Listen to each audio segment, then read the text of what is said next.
걱정하지 마시고. 자, 박수 한번 하세요. 할렐루야. 제가 잠깐 기도하고 시작하도록 하겠습니다. 할렐루야. 고맙고 좋으신 아버지, 인식으로, 이성으로, 지성으로 그렇게 가짜인 정신으로 살아온 우리들을 본질의 정신으로 살아갈 수 있도록 우리 안에서 하나님의 온전한 인격으로 우리 각자를 섬겨주고 계시는 주님, 몰랐었습니다. 주님이 우리를 그렇게 섬기고 계시는지를. 목사님 말씀을 통해서 며칠 전에 들었고 오늘도 그것을 심령으로 깨닫게 됩니다. 좋으신 아버지,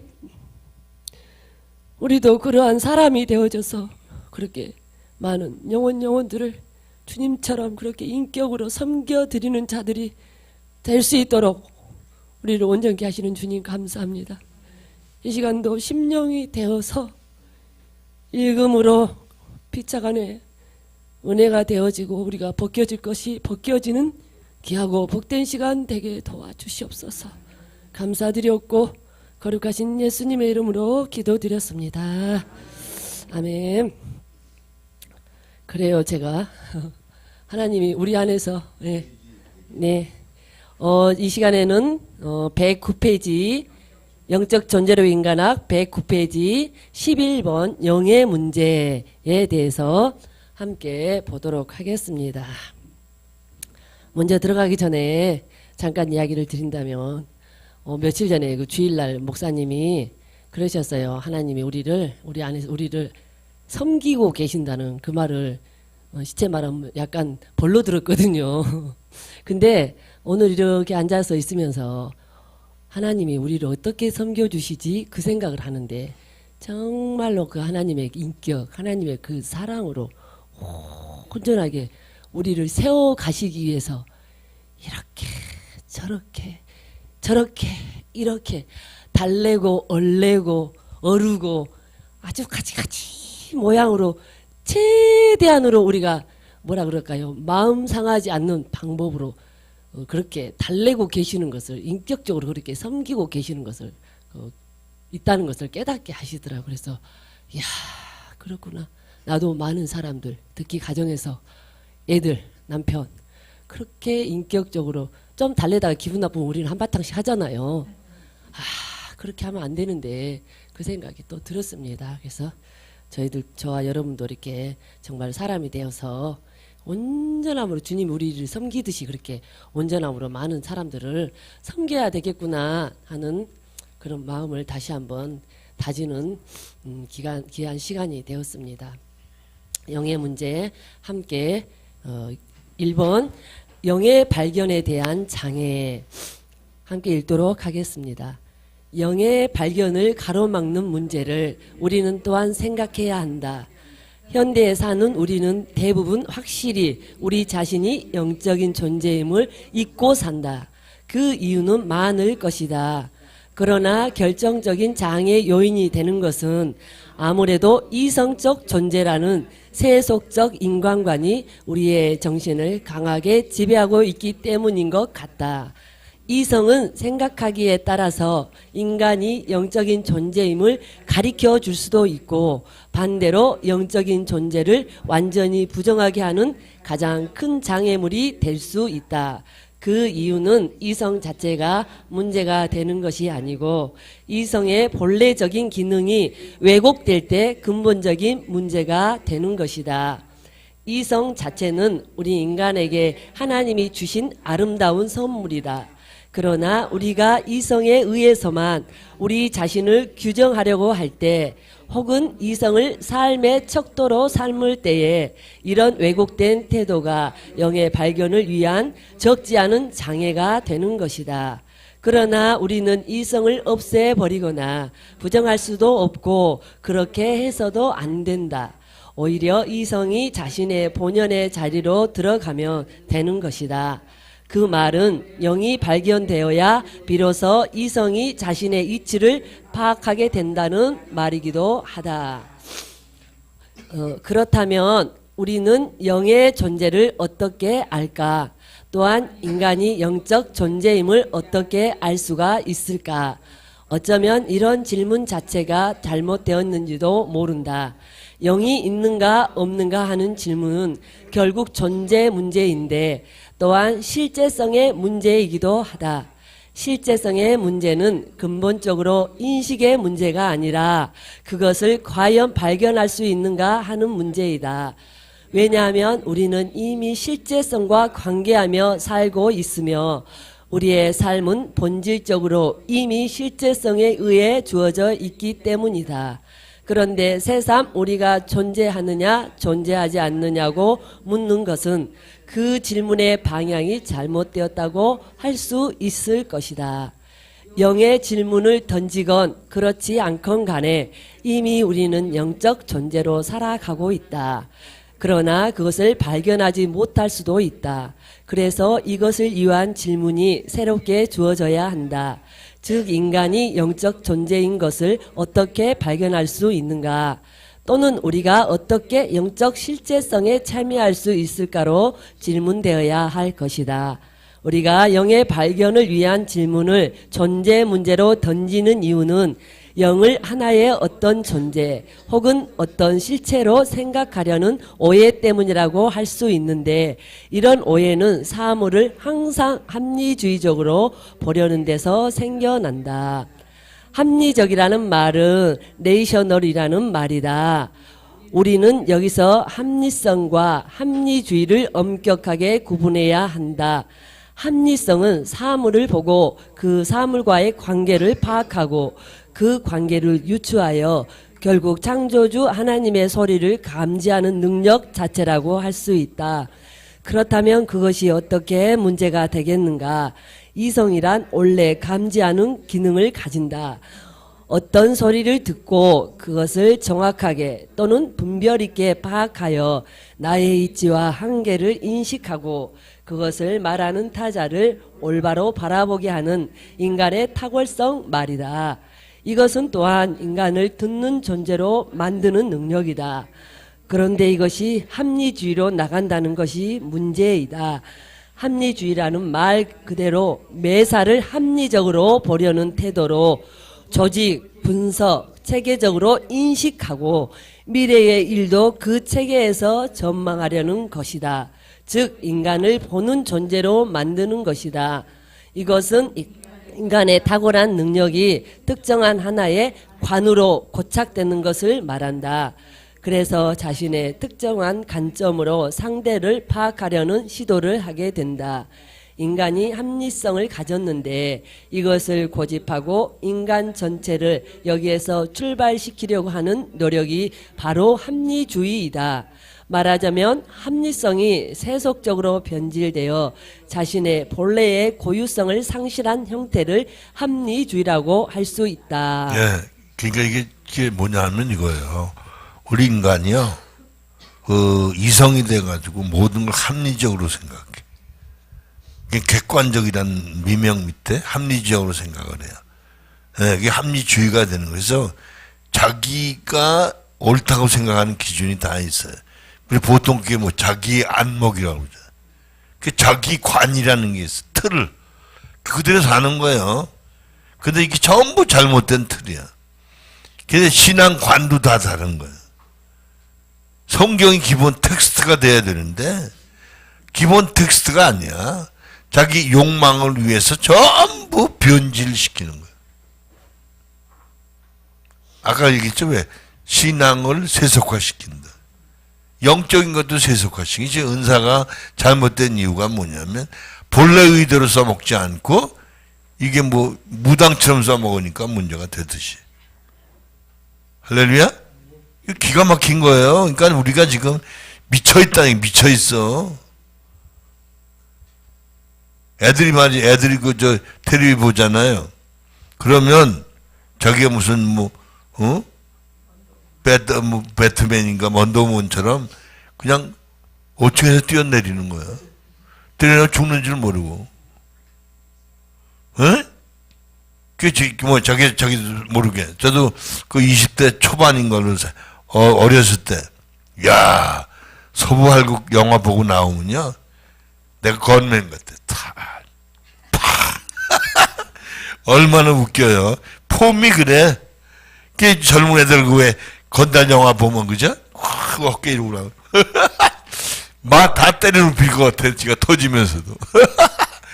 그게 지금 잘못된 정신에 우리가 빠져 사는.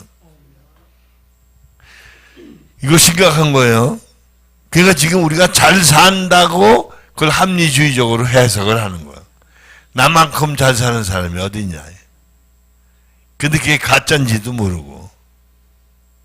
아시겠죠? 그러니까 제가 우습게 그러죠. 걷는 것도 전부 가짜로 걷는다. 사람들이. 자기가 뭔지 모르고 걸어. 동네 휘죽구가 막 폼재고. 그게 잘못된 자아야, 상해야. 그게 걷는 걸 흉내내는 게 아닌가. 쉽게 말하면 편하게. 다른 사람들이 불편하지 않게 걸어야 돼. 그래서 걸어가다가 조심스럽게 비켜주고. 그래야 되는데, 내가 가는데 누가 앞에서 껄쩍거려? 물러가라, 질러가라 하면 안 된다. 무슨 말인지 알겠죠? 배려가 중요해. 가다가 혹시 돌뿌리가 있으면 버리고 옆으로 치우고 가고. 여유있게 살자, 이거야. 할렐루야? 빨리 가야 웃기죠? 특별히 그 자동차 보면요. 샥 빠져나가는 거 보면 저 앞에 신호대에 서 있더라고. 빨리 가는 거 아니야. 그죠? 고속도로를 그래서 5분 빨리 가다가 영원히 빨리 간다. 죽는다 이거야. 그죠? 우리가 지금 죽는 줄 모르고 지금 성질을 부르고 살아. 알았죠? 바꾸세요. 네. 함께 읽도록 하겠습니다. 저 잊어버리기 전에 이 앞에 한번 보세요. 책 앞에 맨 꼭대기 뭐라고 썼어요? 네, 이게 대주제가 영의 발견이에요. 그러니까 지금 거의 대부분 자기 영을 모르고 살아. 그게 전부 육체의 나로 사는 거야. 가령 나 박철수 그럼 껍데기만 보고 사는 거야. 그래서 아침에 우리 김 목사님 기도하는데 그러시더래. 하나님이 야, 내 종이 불편하지만 그 내 종은 예수님의 정신으로 산다. 그게 정신이 사람을 살리는 거지. 몸에 장애가 문제가 그거 아무것도 아니야. 그러시더래. 할렐루야? 그게 여러분 껍데기로 보고 나 측은지심을 쳐다보지 마셔. 알아들었어요? 제가 볼 땐 여러분이 측은해. 똑바로 알아야 돼. 지금 뭐 불쌍히 반대로 생각하면 안 돼. 알아들었죠? 할렐루야. 그러니까 아까 오전에 목사님이 우리가 가짜 정신으로 다 산다고 그랬잖아요. 그걸 딱 듣는 순간에 어떤 부분이 다 깨달아졌냐 그러면 우리는 모든 가치 기준을 내 수준에 맞춰놓고 가족이든 남편이든 누구든지 내 기준에 못 미치면 그에 대해서 반발심이 생기고 그러니까 자꾸 그 사람들을 공격하고 그러는 거예요. 근데 그게 제 모습이더라고요. 예를 들어서 김재영 목사님은 있는 그대로 김재영 목사님으로 받아줘야 되는데 내 가치 기준이 있어. 내 남편으로서 이렇게 해줘야 된다는 이런 가치 기준이 있어요. 거기에 못 미치니까 상대방이 원망스럽고 불평하고 그게 곧 나한테 돌아오는 거더라고. 그게 자녀도 마찬가지고 내 가치 기준에 맞춰서 가짜 정신으로 바라보니까 항상 가짜 정신으로 바라보니까 그게 그렇게 되는 거더라고요. 그래서 제가 애들을 교육을 하면서도 항상 헷갈리는 부분이 있었거든요. 근데 그 부분을 통해서 제가 아침에 정리가 딱 됐어요. 아, 그렇구나. 있는 그대로 봐주고, 보듬어주고, 안아주면 되는데, 내 기준에 맞춰놓고 그 애들이 내 기준에 맞겠어요. 근데 우리가 그렇게 엉터리로 사는 것을 제가 아침에 거기 앉아서 제 모습을 봤거든요. 자, 원래 함께 읽도록 하겠습니다. 원래 합리성이란 그런 것이 아니다. 창세기에 나온 바 하나님의 선악과를 세우시고 먹지 말라 먹으면 정령 죽으리라고 말씀하셨을 때 그 하나님 말씀을 창조주의 말씀으로 받고 창조주의 말씀이기 때문에 절대적으로 합리적이고 타당한 피조물에게는 생명을 유지하게 하는 합리적인 말씀으로 감지하고 그것을 원시적인 이해로 결단하게 하는 것을 말한다. 여기서 원시적인 이해란 이해의 본 모습, 즉 사랑으로 상대방의 위치에 서는 것을 말한다. 하나님을 사랑함으로 하나님의 편에 서서 그분이 그렇게 말한 사랑의 의미를 감지하고 이해하고 순종하는 것을 말한다. 합리성이란 원래 이런 원시적인 이해를 하게 하는 동인이다. 그런데 합리주의는 이 이해가 근본적으로 바뀐 형태, 즉 원시적인 이해를 하여 상대방의 위치에서 상대방의 소리를 감지하려는 것이 아니고 나의 위치에서 상대방의 소리를 감지하려는 고집을 말한다. 나의 선지식을 유지한 채로 그 선지식에 따라 상대의 소리를 판별, 검토, 이해하려는 것이다. 원시적인 이해는 마음의 개방성이 되어 있지만 나의 고집은 마음의 폐쇄성이다. 그렇죠. 그러니까 우리가 상대방의 그 의도를 알면, 그죠? 고마워. 제가 그런 얘기 많이 쓰잖아요. 뭘 좀 얘기를 해보면 이게 적군인지 아군인지 모른다. 이게 아군인 줄 알면 아 정말 고맙구나 그래야 되는데 응? 또 그 얘기야? 이럴 수 있는. 이게 적군으로 보는 거죠. 아군으로 보는 게. 그렇죠? 이게 왜냐면 우리가 시각이 변진돼서. 그러니까 의미를 듣지 못하고요. 그죠? 소리만 듣고 공격하는 걸로 보는 거야. 왜? 그렇게 자기를 폄훼하는 줄 아는 거야. 그런 말이 아니잖아요. 그러니까 상대방의 말하는 의미를 알면 동조해 준다고. 반발하지 않고 그렇다고 동조해 준다. 알아듣죠? 그러니까 지금 우리 신 목사님 말씀 중에도요. 그게 일리가 있지만 왜곡된 거야. 왜냐하면 진리가 아닌 것은 수정해 줘야 돼. 그렇죠? 쉽게 말하면 걔가 애들이 잘 자라서 세상 말로 훌륭해져도 그게 인간이라면, 그죠? 그것 때문에 애들 죽도록 또 고생해야 돼. 그러니까 지금서부터 바른 길을 지도해 줘야 돼. 그렇죠? 요건 인간이란다. 엄마도 인간적으로 보면 너희들 정말 훌륭해 출세 성공해서 남들이 알아주는 사람 되면 좋겠어. 그러나 그보다 더 중요한 건 내가 하나님 만나라. 난 부족해. 그러나 너희가 어려서부터 부지런히 기도해서 하나님 만나면 너희 모든 건 하나님 책임이신다. 그래서 그들이 어려서부터 하나님만 의지하고 사는 게 아빠 뭐 눈치 보는 사람이 아니라, 그죠? 그래서 만나면 엄마 내가 기도했더니 하나님 이러셨어. 그래서 이렇게 살았더니 이렇게 됐어. 이런 고백이 나오게 만들어요. 아멘. 알아듣겠어요? 아멘. 그렇게 하지 않고 잘못 길러놓고 자기가 잘못 산다고 따지면 돼. 맞아요. 말이 안 되는 거지. 함께 읽도록 하겠습니다. 원래의 합리성은 원시적인 이해를 바탕으로 피조물로서의 인간의 마음이 창조주의 영을 향해 개방하는데 본래의 뿌리가 있다. 그러나 이것이 합리주의가 되면 지금 우리가 보통 이해하는 이해, 즉 원시적인 이해의 왜곡된 형태가 되어 결과는 피조물로서의 인간의 마음이 창조주를 향해 폐쇄해버리고 오직 자기 안에 갇히게 되는 것이다. 2번. 그게 뭐냐면 자기 틀에 맞아서 자기가 법이야. 여러분 교단마다 가면요 아무개가 법통이라고 그래. 법통. 그래서 그분은 쉽게 말하면 교단 헌법을 잘 아는 거야. 그냥 옳고 그러고 이러고 저러고 다 얘기해. 그 사람 말 따라.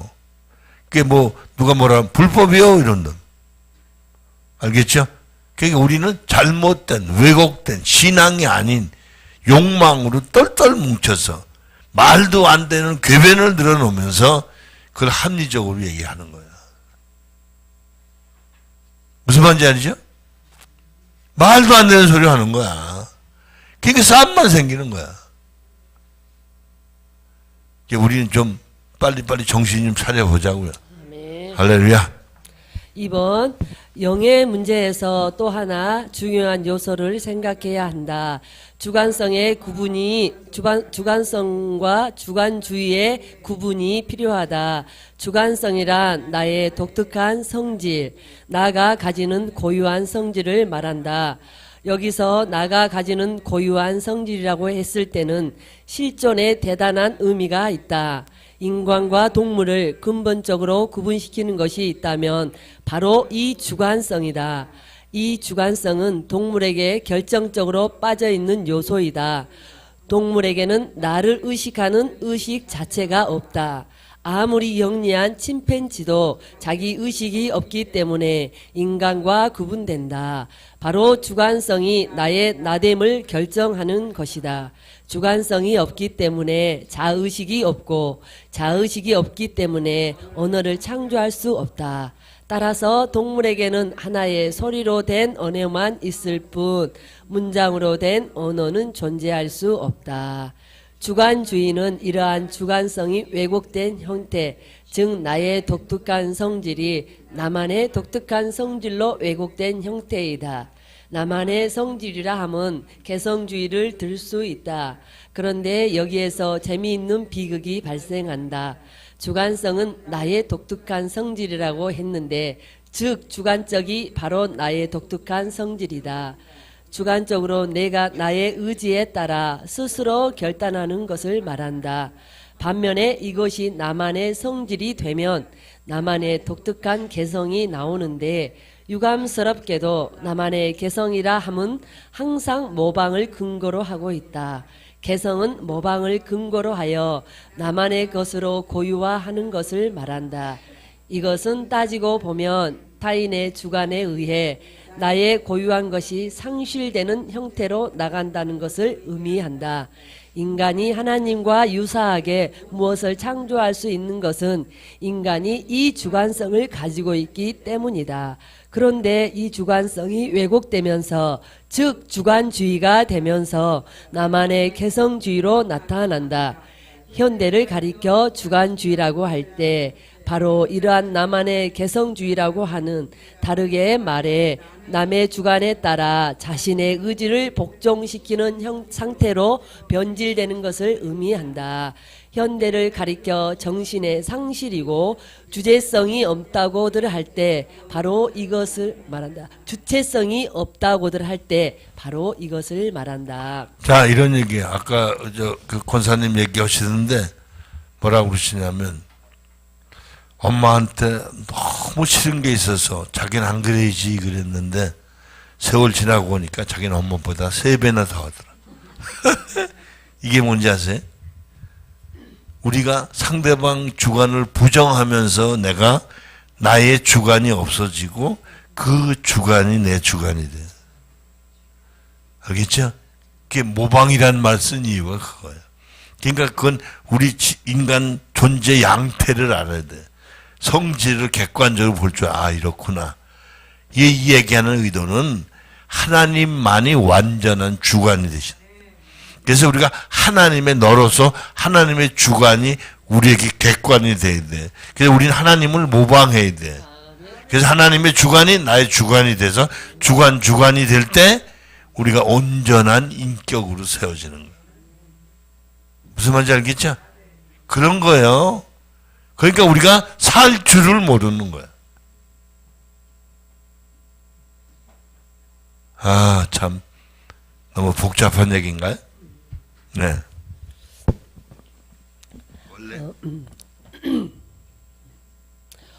함께 읽겠습니다. 원래의 주관성은 창조주의 말씀을 주관적인 결단으로 감지하고 그것을 향해 결단하는 피조물로서의 사람만이 가지는 독특한 성질이다.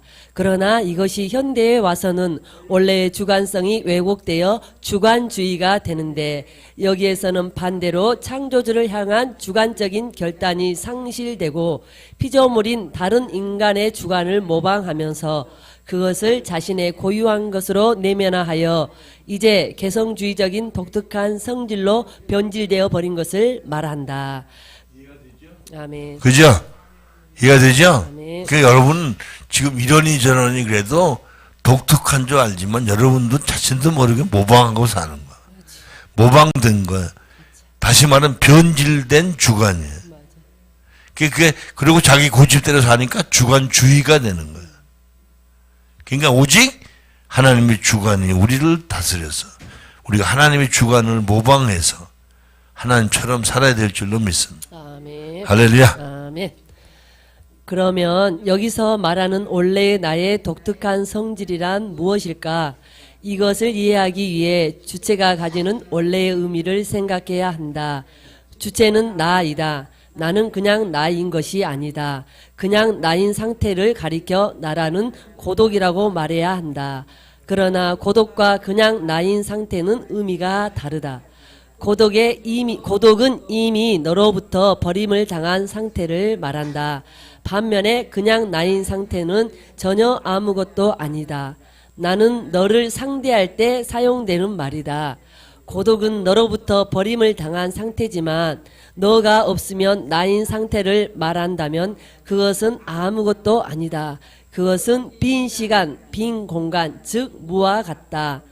주관주의라는 나만의 독특한 성질이라는 도식이 담고 있는 현대의 두드러진 사고는 따지고 보면 아무것도 아니다. 왜 그런가? 결정적으로 너가 빠져 있기 때문이다. 너가 있고 나만의 독특함을 말한다면 그것은 고독일 것이다. 그런데 너가 무엇인지도 모르면서 혹은 너를 상실하면서 나만의 독특한 성질을 말한다면 개성주의 문화에서 자주 말하는 정말 아무것도 아닌 것이다. 이것은 언어의 무의미가 분명하다. 무의미한 단어이기 때문이다.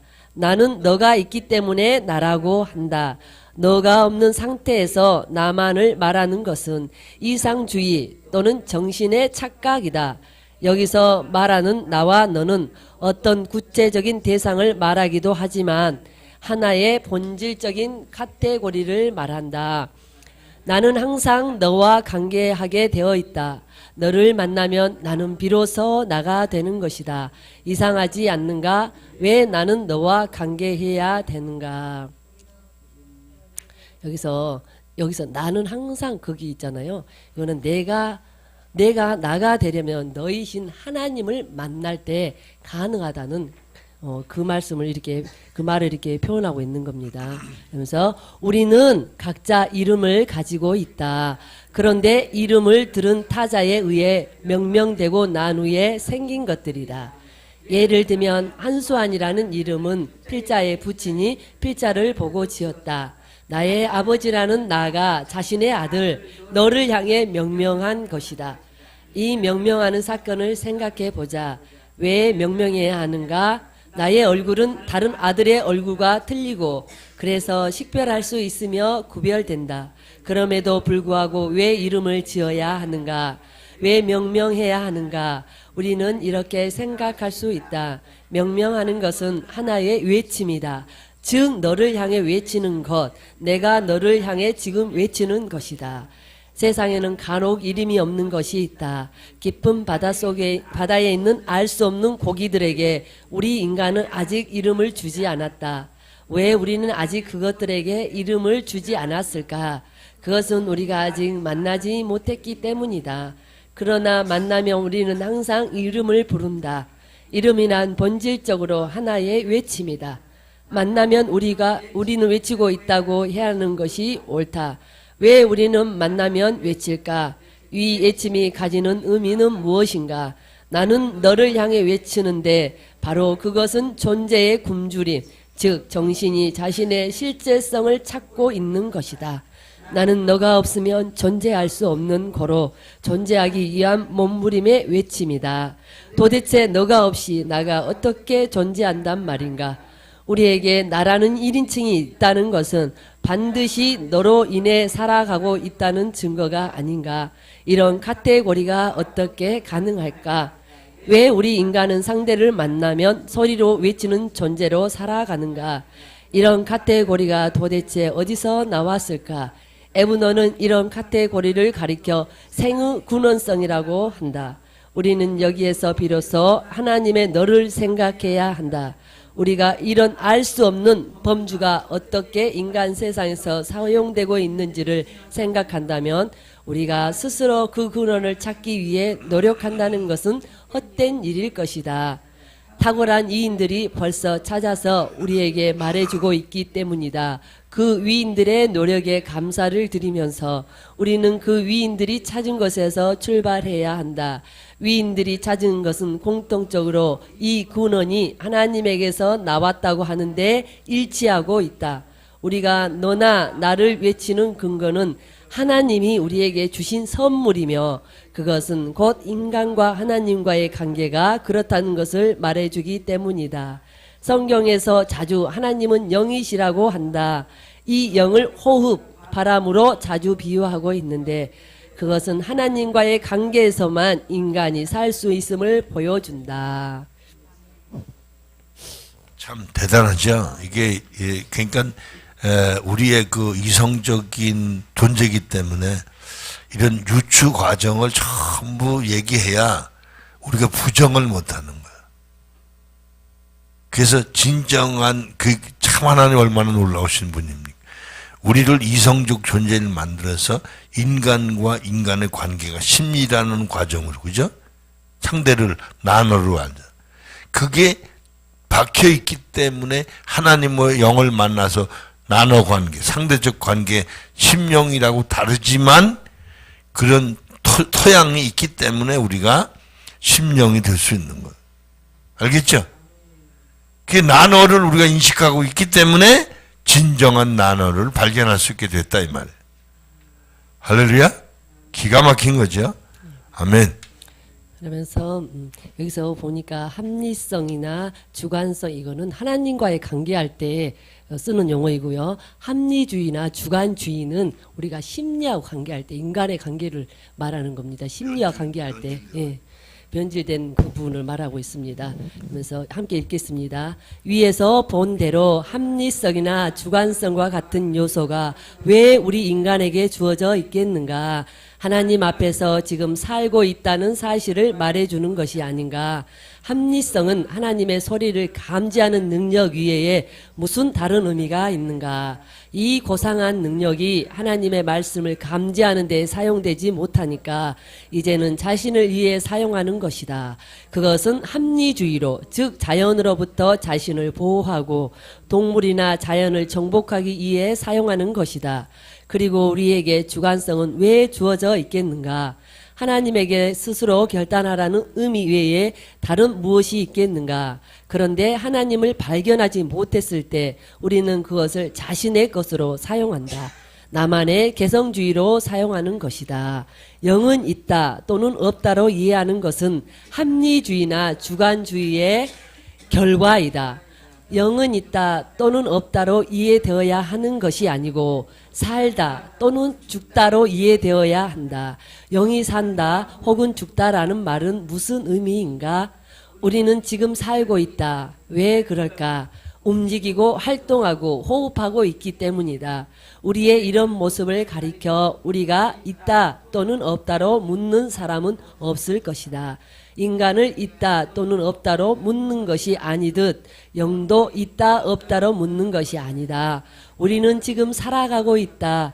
영은 사는 문제이다. 마찬가지이다. 우리의 영은 지금 살아가고 있다. 문제는 우리가 그것을 어떻게 감지할 수 있는가이다. 아멘. 아멘. 그죠? 아멘. 여러분 영을 발견하고 영으로 사는 훈련만 되면 여러분 최고로 축복받은 거예요. 할렐루야. 그러니까 영을 모르니까 영 빼놓고 하나님 빼놓고 사는 거야. 말은 하나님 얘기하면서. 그죠? 인간, 즉 혼이 몸과 더불어 사는 게 육체라고 그랬잖아요. 육체로만 사는 거예요. 즉 고기 덩어리만 사는 거예요. 그러니까 그 말을 아까 얘기한 동물적으로 사는 거예요. 그게 사람이 아니고 인간이라는 거예요. 인간이라는 건 동물적인 인간, 애니멀이라고 애니멀. 무슨 말인지 알겠죠? 그러니까 우리가 정신 바짝 차리고 좀 사람답게 살아봅시다. 아셨죠? 네. 아까 얘기 들으니까 참 참 너무 고맙더라고. 하나님께서 좋은 거 잘 대접하라고 그래서 감을 2번씩이나 주고 말이죠. 예, 아셨죠? 그러니까 하나님이 얼마나 사랑하시는지 또 드리고 또 드리고 또 드리고 참 할렐루야. 시간이 아직 많이 남았습니다. 네. 2번 개념의 이해. 자, 1번 함께 읽겠습니다. 우리가 보통 말하는 영은 정령주의나 모랄주의에서 논하는 정령이나 비인격적이고 초자연적인 영의 존재를 말하는 것이 아니다. 정령주의나 모랄주의에서는 영이 마치 악령처럼 인간 안에 들어와서 그를 소유하거나 그로 하여금 강한 힘을 나타내기도 하고 천능력과 같은 힘을 발휘하기도 하는 특수한 존재로 묘사된다. 그러나 이런 종류의 영은 근본적으로 주체적 존재로서의 인격과 관계하면서 일어나는 책임적이고 실존적으로 존재하는 인간의 역사성이 근본적으로 결여되어 있는 영의 개념이다. 성경에서 증거된 성령, 즉 거룩한 정신 또는 거룩한 영으로 영은 본질적으로 이런 종류의 생각으로는 결코 파악될 수 없다. 우리가 여기서 생각하는 영, 즉 푸뉴마는 말씀과 관계하는 영으로서 주체적 존재와의 인격적 관계를 창조하는 창조주의 영 또는 그리스도 안에서 새로운 인간을 창조하는 그리스도의 영과 관계하는 인간의 영을 말한다. 이런 영을 다른 말로 표현한다면 정신이라는 말로 이해할 수 있다. 정신이라는 말은 히브리 말로 루아흐와 헬라어 푸뉴마에서 번역된 말인데 이것은 주로 공기의 운동을 지적하는 말이고 호흡에서 기인되는 공기의 운동으로 이해되기 때문에 호흡, 생명의 원리, 생명 등과 직결된다. 여기서 이제 조심할 게 뭐냐면 이게 이제 자꾸 정신 그러니까 하나의 생각인 것처럼 오해하기 쉬워요. 제가 자꾸 얘기하는 게 존재라고 얘기하는 이유가 영혼이 사람의 영이 존재지 정신이 아니에요. 근데 철학에서는 정신이라는 말을 썼기 때문에 그래서 하나님의 영도 푸념하고 인간의 영도 푸념하고 정신도 푸념해요. 근데 그 까닭은 그 아리스토텔레스 얘기처럼 그 인간의 영을 정신이라는 말, 누스라는 말로 말해요. 그래서 이걸 우리가 본질을 알고 이해해야지. 그렇지 않으면 이걸 존재로 보는 게 아니라 하나의 우리가 보통 말하는 일반적인 정신을 말하는. 그러니까 여러분이 똑같은 정신을 얘기해도 어제 어저께 얘기한 우리 박미진 집사님 말한 그건 진짜 영적 존재에 대한 정신을 얘기하는 거야. 할렐루야. 그러니까 그건 제대로 모르면 이게 뭐 무슨 말인지 헷갈려. 그러니까 은사적으로 말하는 건 달라. 여기서 지금 말하는 게 뭐냐면 보통 그 악령들, 마귀, 사단, 귀신 이런 것들이 뭐 정령주의자 이런 사람들이 무슨 나무나 돌이나 이렇게 있다고 믿지 않아요? 그런 개념의 영이 아니다. 인간의 독특한 영은 하나님과의 관계하며 그리스도 예수와 관계하면서 하나님을 닮아가는 그런 인간의 영이라는 걸 말하는 그 영의 존재를 말하는 거예요. 할렐루야. 그 영을 존재로 알지 않으면 여러분이 맨날 들어도 벗어나지를 못해. 왜? 육신의 나가 난 줄 알아. 그러니까 육신의 나는 지금 존재가 있잖아요, 이게. 몸뚱어리가 있단 말이에요. 그러니까 나지. 무슨 영이 또 있고. 뭐가 이래가지고 자기가 자기에서 벗어나지를 못한다. 알겠죠? 그게 지금, 네.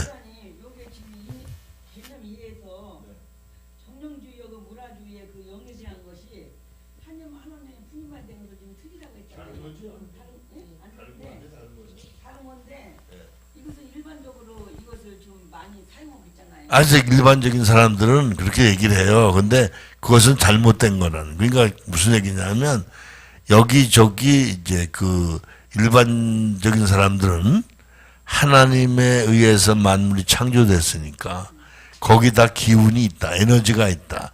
그래서 이제 철학하는 사람들은 그것도 다 영이 있다 이렇게 보는 건데 그건 우리 개념은 여기서 지금 얘기하는 건 그게 아니다. 그게 아니고 인간에게는 각자 독특하게 내가 있듯이 나의 영이 따로 있는 거예요.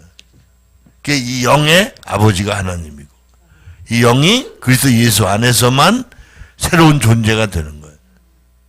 이걸 모르니까 육신의 기복적인 신앙으로 변질되는 거예요.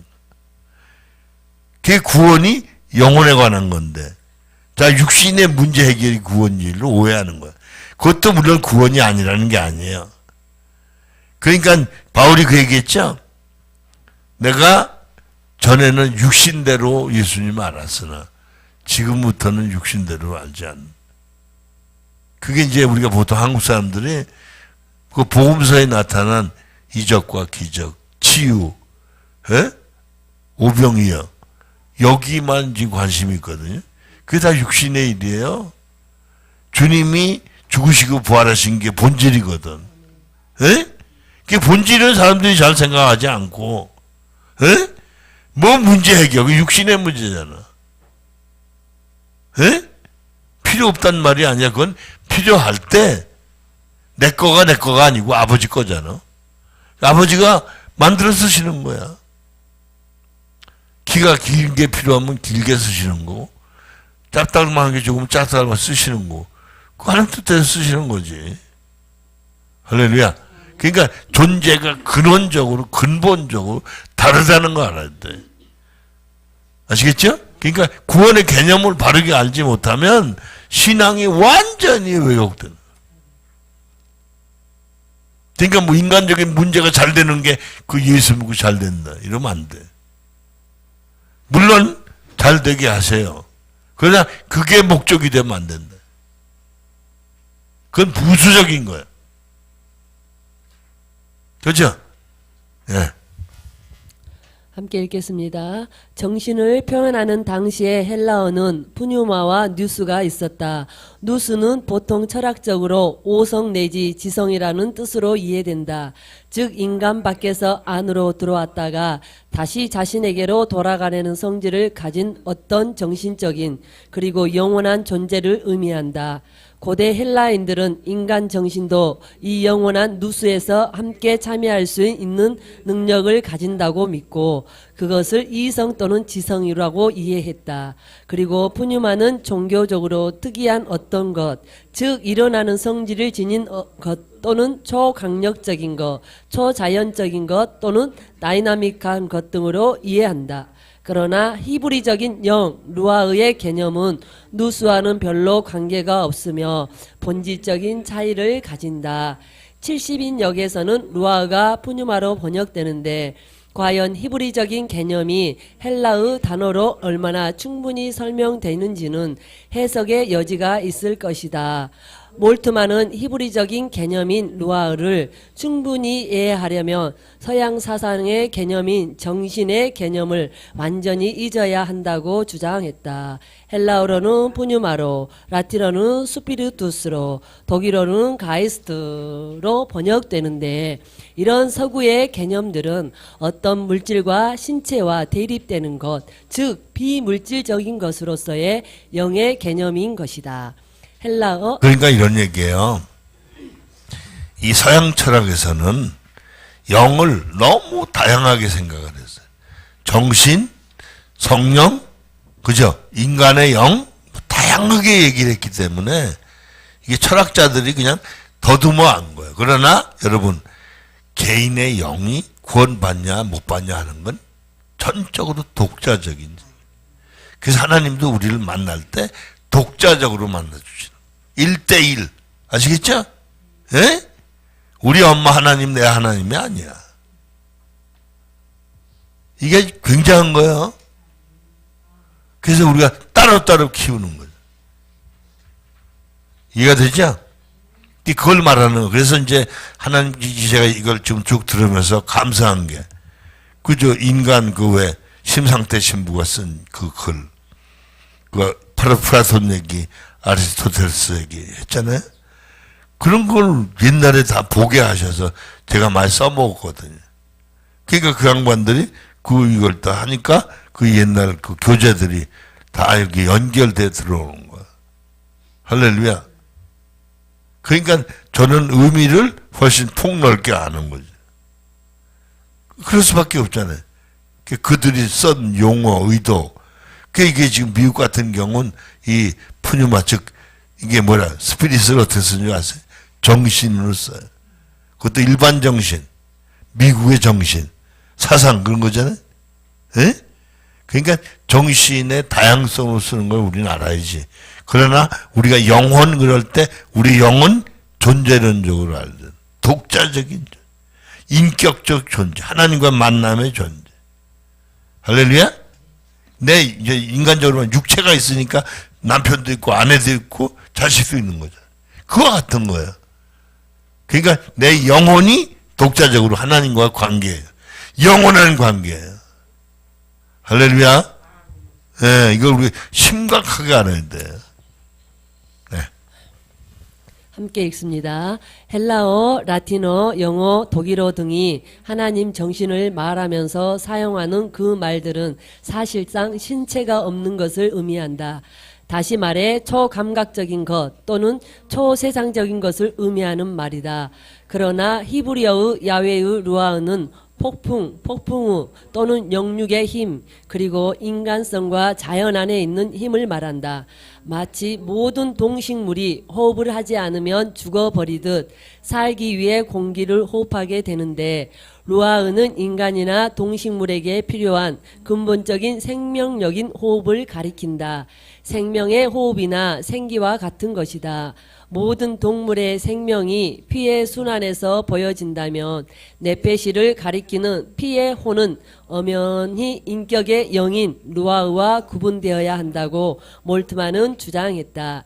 이런 점에서 인간의 정신을 설명하는 히브리어 네페시라는 단어는 헬라어로는 푸시케로 번역되는데 이건 역시 얼마나 정확한지는 불확실하다. 어쨌든 헬라인들이 생각하는 정신이란 상당히 철학적이고 지성적이라고 할 수 있는데 그것은 자신에게서 나와서 다시 자신에게로 돌아가는 성질을 가졌다. 그래서 인간 정신이 참여의 방식으로 신적인 정신의 한 부분이 된다고 할 수 있는데 그럼에도 불구하고 그들은 신적인 정신과 인간의 정신은 구분된다고 믿었다. 이런 누스적인 정신의 이해가 스콜라 철학에서 발전되고 나아가서는 근대 이후 관념주의에 의해 체계적으로 완성되어 지금까지 오늘의 현대 정신을 지배하고 있다.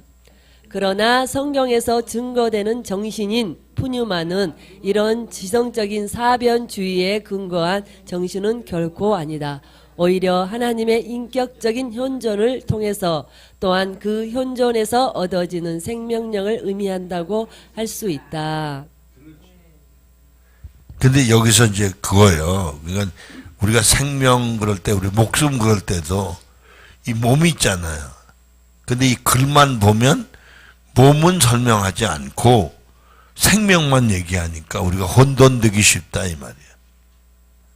그 자꾸 제가 존재를 얘기하는 이유가 존재를 모르면 존재의 생명을 모르는 거예요. 문화시키려는 건 아니에요. 영적인 몸이 있다는 거죠. 할렐루야?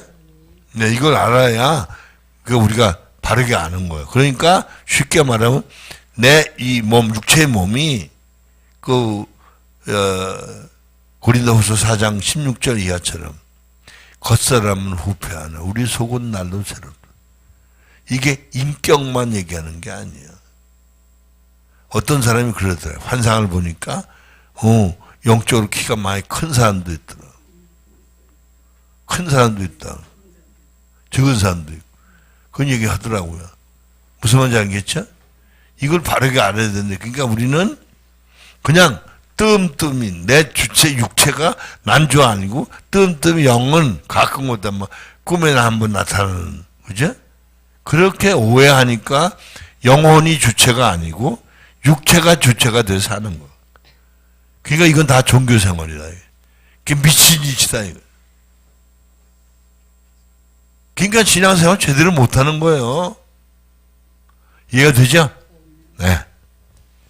10분 쉬었다 할까 목사 시간이. 예. 다음 시간에는 한 30분 하고요. 나머지 30분은 들은 거 깨달은 거 간증하는 시간을 갖도록 하겠습니다. 미리서 준비하세요. 생각나는 부분 있으시면.